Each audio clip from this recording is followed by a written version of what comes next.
وزیر خواجہ سعد رفیق نے کہا ہے کہ الزام تراشی کی سیاست لوگوں کو جمہوریت سے مایوس کرتی ہے۔ حیران ہیں چوری کی چوری کھا کر جوان ہونے والے بلاول بھی کرپشن کی بات کرتے ہیں۔ راولپنڈی میں وزیر ریلوے خواجہ سعد رفیق نے کچھ دیر پہلے میڈیا سے گفتگو کی تھی۔ انہوں نے مزید کیا کہا تھا آپ کو دکھاتے ہیں۔ بسم اللہ الرحمن الرحیم۔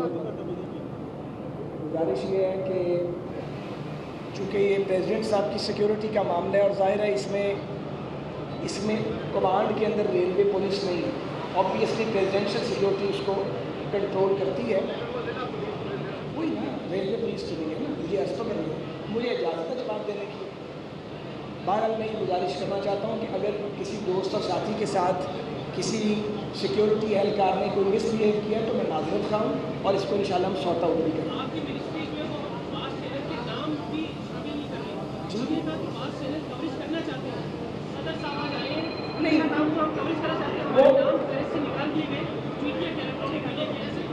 گزارش یہ ہے ابھی آپ کے ایک اور دوست نے بات کی ہے، آپ کا گلہ جو ہے وہ آپ نے پہنچا دیا ہے۔ چونکہ یہ انویٹیشن جو ہے یہ ہم نے ایکسٹینڈ نہیں کرنی، آپ کو بھی اچھی طرح اس سوال کا جواب معلوم ہے کہ ہم نے ایکسٹینڈ نہیں کی، اور میں جب اپنی پریس کانفرنس کرتا ہوں تو میں نے کبھی اس میں کوئی ڈسٹنکشن نہیں کی، کیونکہ ہر چینل کی اپنی پالیسی ہے، ہم اس سے اتفاق یا اختلاف کر سکتے ہیں لیکن ہم کسی کو روک نہیں سکتے کوریج سے، یہ آپ کا فنڈامنٹل رائٹ ہے۔ ابھی آپ کی ادھر سے چل رہی ہے، نہیں آپ نے 2 سوال کر دیے، اوروں نے بھی بات کر دی، نہیں کر چکے ہیں جی پلیز جی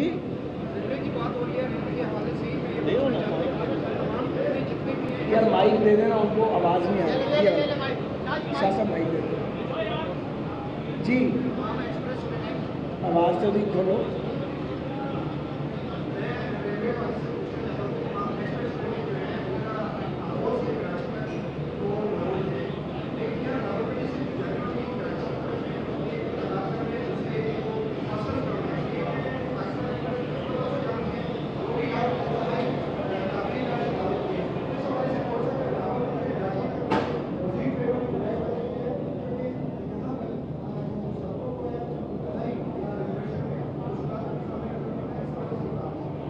میں آپ کی تجویز کا خیال مقدم کرتا ہوں اور انشاءاللہ تعالیٰ کوشش کریں گے کہ اس پہ عمل کریں۔ آپ نے کوئی سوال پوچھنا ہے ادھر سے سیکوینس سے آپ نے جی بڑھا جی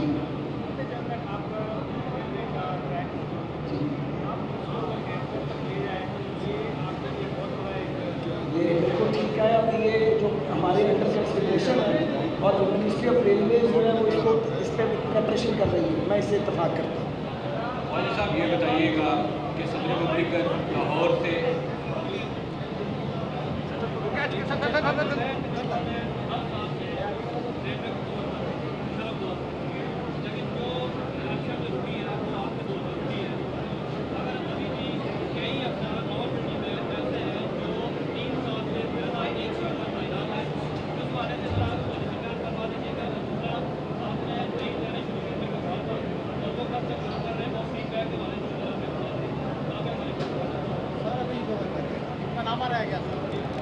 وہ تسی کر لینا۔ گزارش یہ ہے کہ پاکستان ریلویز اس مالی سال میں 4 ٹرینز کو اپ گریڈ کرے گا۔ اپ گریڈ کرنے کا مطلب یہ ہے کہ ان کی حیت بدل دے گا، بالکل اس کی کمپوزیشن بھی چینج ہوگی اور اس کی کوالٹی بھی چینج کر دے گی۔ یہ پروسیس ہم نے 2.5 سال پہلے سٹارٹ کیا تھا، اور میرا اپنا اندازہ ہے کہ اگلے 2.5-3 سال میں پاکستان ریلویز کے سسٹم پہ کوئی بوسیدہ یا کوئی پیچ ورک والی ٹرین نہیں چل رہی ہوگی، چونکہ 6-7 دہائیوں کا بیگیج تھا، جتنا ہم کام اس پہ کر سکتے تھے ہم نے کیا ہے۔ تو نئی ٹرینز چلانے کے حوالے سے جو آپ نے فرمایا ہے، ہماری پالیسی یہ ہے کہ جو آلریڈی ٹرینز چل رہی ہیں ان کے اندر مسافروں کی تعداد جو ہے ان کو بڑھایا جائے اور اس کے لیے سفری معیار بہتر کیے جائیں۔ سی پیک کے حوالے سے جو ریلوے کا شیئر ہے وہ پشاور کراچی لائن کی اپ گریڈیشن، اس کے اوپر فریم ورک ایگریمنٹ سائن ہو چکا ہے، پریلیمنری ڈیزائن بن چکا ہے، وہ ڈیزائن اس وقت پاکستان ریلوے اس کا تجزیہ کر رہا ہے۔ 1 سے 1.5 ماہ میں ہم چائنیز سائٹ کو اپروو کر کے بھیج دیں گے. اگر کوئی امینڈمنٹ ہوئی تو وہ کر دیں گے. قصہ مختصر 2017 کے آخری مہینوں میں نومبر یا دسمبر میں آن گراؤنڈ کام شروع ہو جائے گا سی پیک کا ریلوے ٹریک کے اوپر. یہ کام ایک وقت میں کئی مقامات پہ شروع ہوگا. خیبر پختونخوا میں بھی, پنجاب میں بھی اور صوبہ سندھ میں بھی بیک وقت کام کا آغاز کیا جائے گا. اور اس کی تکمیل کا عرصہ تقریباً 5 سال ہے. یہ بڑا بریک تھرو ہوگا پاکستان ریلویز کے لیے, اور انشاءاللہ تعالیٰ اس کی تکمیل پہ ہماری سیکشنل سپیڈ جو 65 سے 120 تک ہے 120 سے 160 تک ہو جائے گی. اور سفر کا دورانیہ جیسے ہم پنڈی میں کھڑے ہیں, لاہور 4.5 گھنٹے, گرین لائن 3 گھنٹے 50 منٹ لیتی ہے, ورنہ 4.5 گھنٹے, 4.25 پونے 5 گھنٹے ڈفرینٹ ٹرینس کی ٹائمنگ ہے. یہ تقریباً 2 گھنٹے 35-40 منٹ پہ آ جائے گا. اور اس کے نتیجے میں موٹر وے جس پہ سپیڈ ریسٹرکشن ہے اس کے ذریعے آپ تاخیر سے پہنچیں گے اور ٹرین کے ذریعے جلدی پہنچیں گے. اسی طرح پشاور اور کراچی کا ڈیوریشن بھی کم ہوگا, لاہور اور کراچی کا دورانیہ بھی کم ہو جائے گا. تو یہ ایک گیم چینجر ہوگا پاکستان ریلویز کے لیے. اور میں آپ کو بتاتا چلوں, اس سال ہم نے تقریباً 40 ارب روپے کمائے ارن کیے. منافع کی بات نہیں کر رہا کیونکہ بعض وقت مس پرنٹ ہو جاتا ہے. جب یہ محکمہ ہمیں ملا تھا 18 ارب روپے کماتا تھا, اور جب یہ ہمیں محکمہ ملا تھا اپنے ملازمین کی تنخواہوں میں 1 ٹکا نہیں ڈالتا تھا. سارے پیسے پینشن کے اور تنخواہ کے حکومت دیتی تھی. اس سال 18 ارب 90 کروڑ روپیہ ریلوے نے کما کے کنٹریبیوٹ کیا ہے اپنے ملازمین کی تنخواہوں کے ہیڈ میں گورنمنٹ آف پاکستان کو. اگلے سال انشاءاللہ ہم 50 سے 53 ارب کے درمیان کا ہدف اچیو کریں گے اپنی کمائی میں. اچھا خواجہ صاحب یہ بتائیے گا کہ جب بھی کوئی سیاسی رہنما جو ہے وہ پریس کانفرنس کرتا ہے یا اس کا کوئی سیاسی اجتماع ہوتا ہے تو اس کی تقریر کو جو ہے براہ راست جو ہے وہ نشر کیا جاتا ہے. آج بنیاد پاکستان کی جو تقریر تھی وہ باقاعدہ ایڈٹ کرنے کے بعد جو ہے نشر کی گئی ہے. کیا وجہ تھی, اس کا ایڈٹ کیوں کیا گیا, اس کے پیچھے کیا عوامی شامل ہے؟ مجھے معلوم نہیں ہے, آپ کہہ رہے ہیں تو جس چیز کے بارے میں مجھے معلوم نہیں ہے میں کمنٹ نہیں کر سکتا.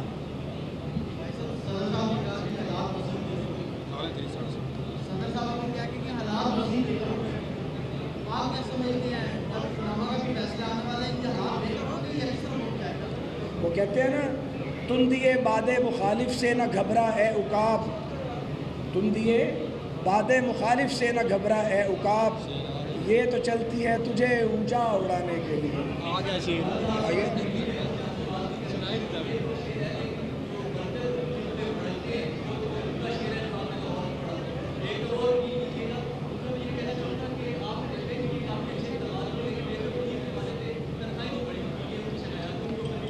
دیکھیں یہ سوال بالکل ریلیونٹ ہے اور یہ سوال صحیح کیا آپ نے. ریلوے پولیس کی تنخواہ بڑھنی چاہیے, یہ وعدہ ابھی تک ہم پورا نہیں کر سکے, اس کی میں کوشش کر رہا ہوں. لیکن ریلوے پولیس کی تنخواہ بڑھنا ان کا حق ہے کیونکہ ہماری پولیس کی تنخواہ باقی تمام پولیس کی نسبت کم ہے. ان کو بھی ان کے اعتبار اور ان کے برابر آنا چاہیے, اس کے لیے ہم کوشش بھی کر رہے ہیں. یار وہ بھی بولنا چاہیے. میں آتا ہوں اور تابڑ توڑ جو ہے وہ سیاسی جی اس وقت جو سیاسی فضا بن چکی ہے پاناما کے بعد, پاناما کے ایشو پر, اور سیاسی جو ہے وہ تابڑ توڑ ایک دوسرے پہ حملے کیے جا رہے ہیں. آپ کیا سمجھتے ہیں کہ ملک کی سیاسی حالات کس طرف جا رہے ہیں؟ دیکھیں میں بالکل یہ پہلی بار نہیں کہہ رہا, برسوں سے یہ بات کرتا ہوں. ابھی کچھ دن پہلے بھی میں نے یہ کہا تھا, چند ہفتے پہلے, میں آج پھر کہتا ہوں, یہ جو لڑائی چل رہی ہے اس میں کوئی اس میں فاتح بن کے نہیں نکل سکتا.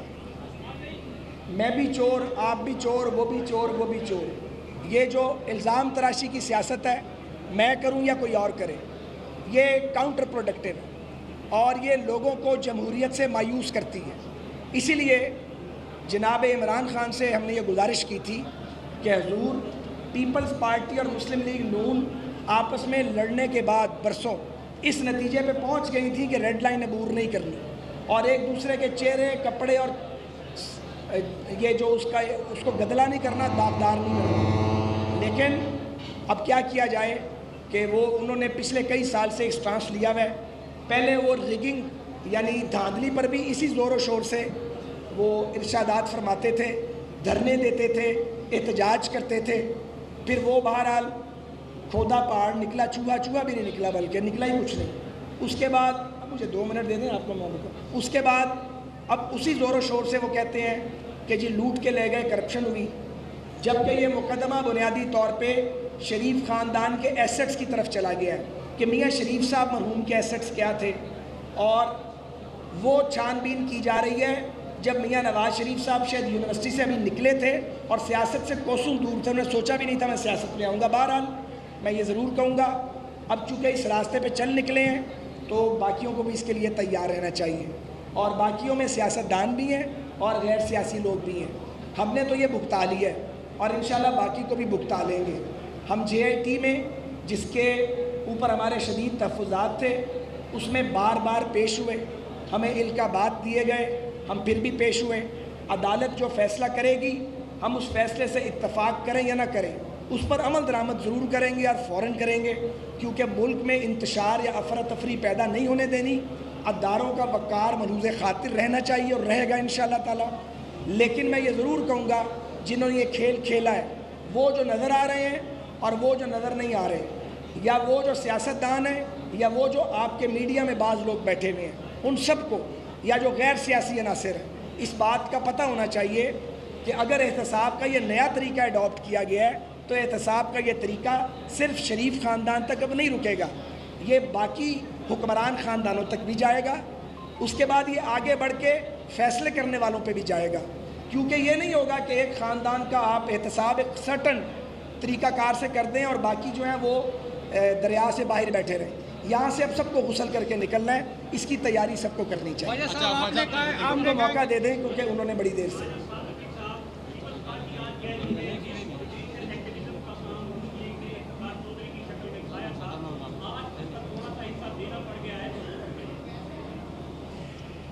آپ نے سابق چیف جسٹس افتخار محمد چودھری صاحب کا نام لیا ہے. پاکستان کی سیاسی جماعتوں نے، پاکستان کے وکلاء نے، پاکستان کی صحافتی برادری نے اور پاکستان کی سول سوسائٹی، آپ نے اور ہم نے سب نے مل کے عدلیہ کی بحالی کی تحریک چلائی تھی. وہ ایک جائز تحریک تھی اور ایک بڑا مقصد تھا.